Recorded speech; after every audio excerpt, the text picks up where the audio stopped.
The Long Mynd in Shropshire is a beautiful, haunting place. There are acres of moorland covered with heather and wildflowers, populated by wild horses and an awful lot of sheep. I was visiting the area on business, and for 3 days I had taken all of my meals in my hotel. On the fourth and final day, I decided to go looking a little further afield, and drove out across the Mynd in the hope of finding some quaint local place to eat. If I'd have thought of it, perhaps I might have taken food with me onto the heath and picnicked surrounded by beauty. I might have avoided all the horror that followed. Instead, after driving for some time, I saw a signpost for a public house that was not far away. I hopefully followed its directions, and it wasn't long before I arrived at a charming thatched building, calling itself the Tin Whistle.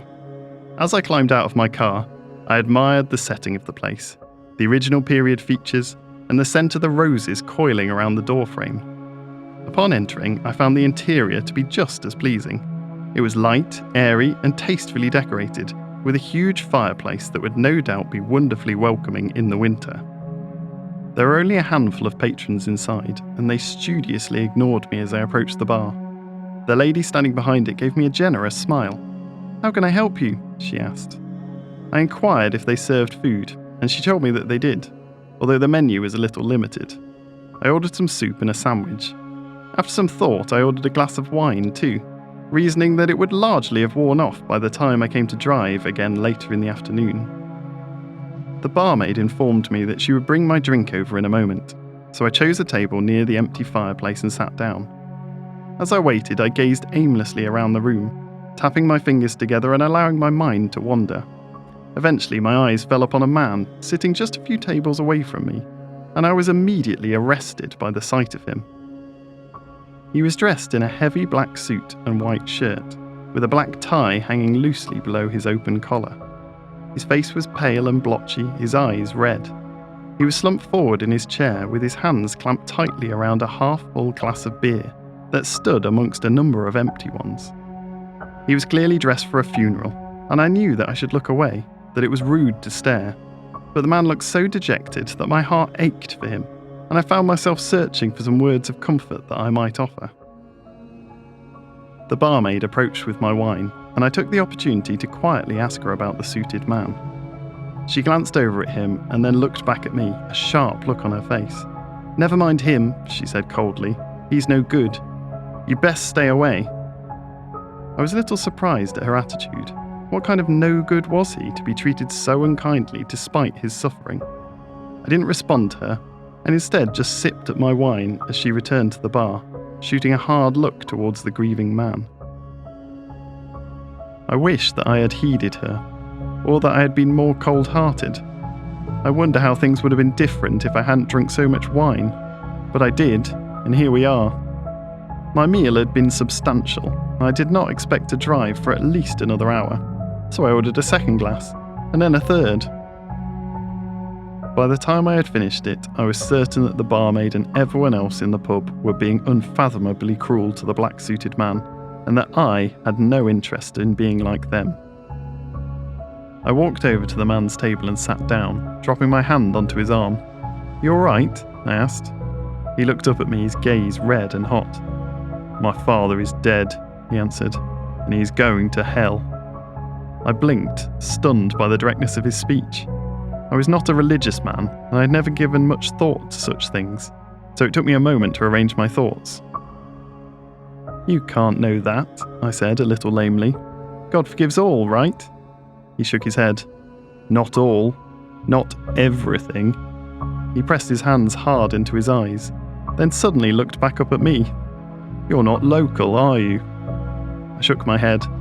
"No, I'm from London, here on business." He was staring at me, his eyes boring into mine. Then he looked away. "We used to have a tradition around here, you know," he said. His demeanour had changed. He seemed a little softer, calmer perhaps. "It was a way of saving the people you loved." I was a little puzzled by this sudden change of subject. Before I could ask for clarification, he continued. "Have you ever heard of sin eaters?" No, I answered. "I don't believe I have." "They don't exist anymore," he said. The last one is buried in a graveyard not far from here. He died in 1906. What did they do? I asked, intrigued. They consumed the sins of the dead, he answered in a strange flat voice.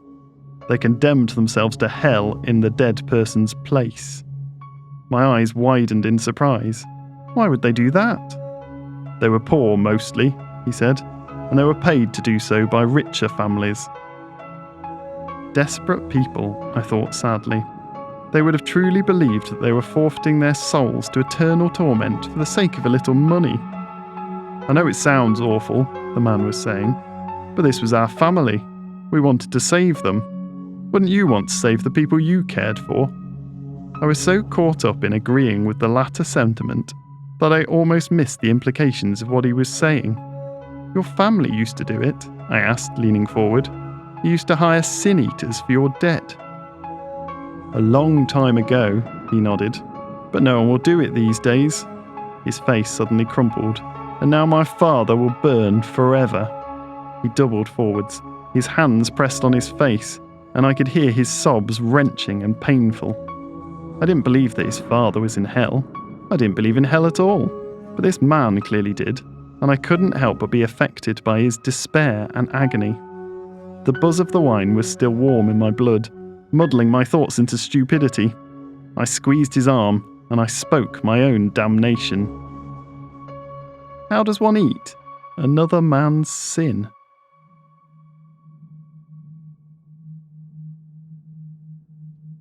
The funeral, it transpired, had not taken place yet, but was due to begin within the hour.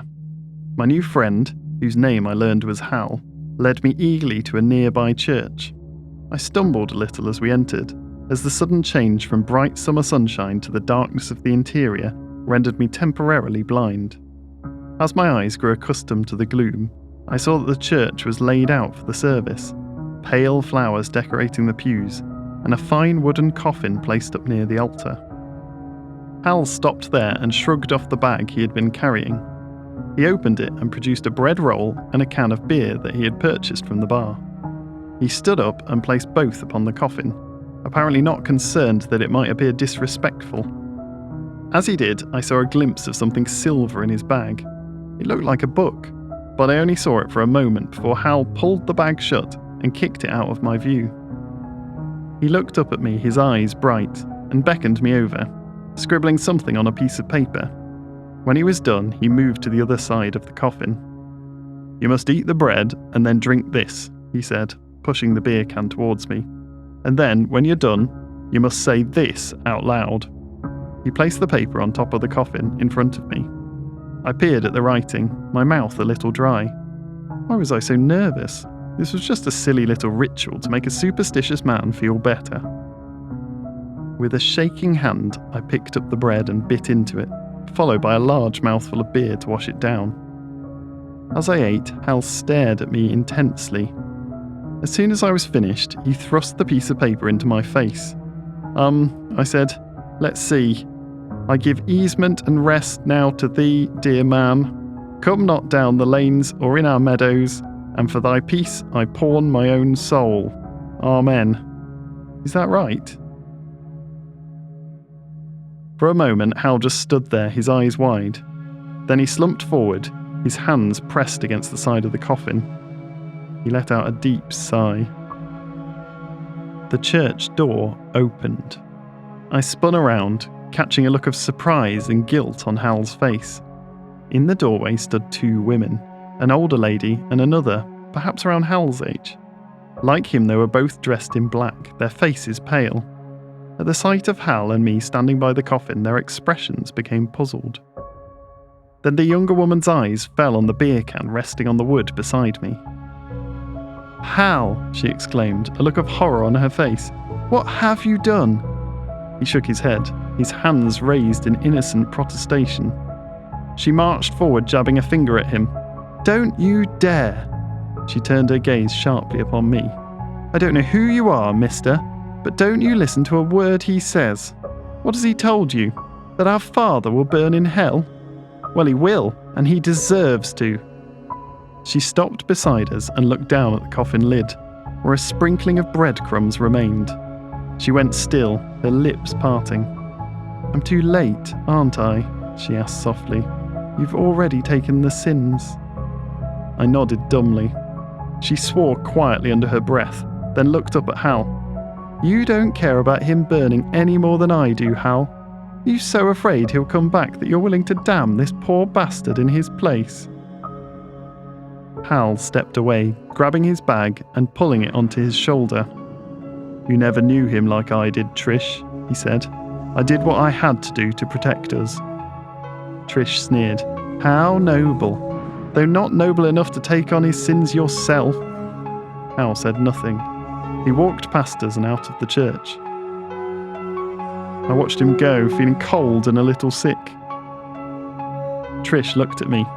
"You shouldn't have done that, mister. You don't know what that man was, what he did. You've no idea of the sins you've just taken on." I wanted to tell her that it was all meaningless, that none of this was real, but I didn't. I felt heavy and nauseous. Instead, I followed in Hal's footsteps and trudged towards the church door, suddenly desperate to be out in the sunlight. As I passed the older lady, she reached out and grabbed my arm. "May someone do for you what you have done for my husband," she whispered. Then she moved away to join her daughter by the coffin. I staggered towards the door, my nausea growing. As I pressed my hands against it, I glanced towards the back of the church. Trish and her mother had their backs to me, whispering quietly to each other. Staring down at the coffin, they couldn't see a third woman, just visible in the shadows to the side. Her long, dark hair covered most of her face, but she, too, was staring at the coffin. Then she slowly turned her head towards me and stepped forward. As she did, I saw her clearly. I saw her face and her expression, and in that moment, I finally realized what I had done. I let out a strangled scream, and Trish and her mother turned to stare at me. I said nothing to them. I shoved open the door and fled the church, running as fast as I could, already knowing that it was useless. It didn't matter how fast I ran or where I went. Hell would follow me.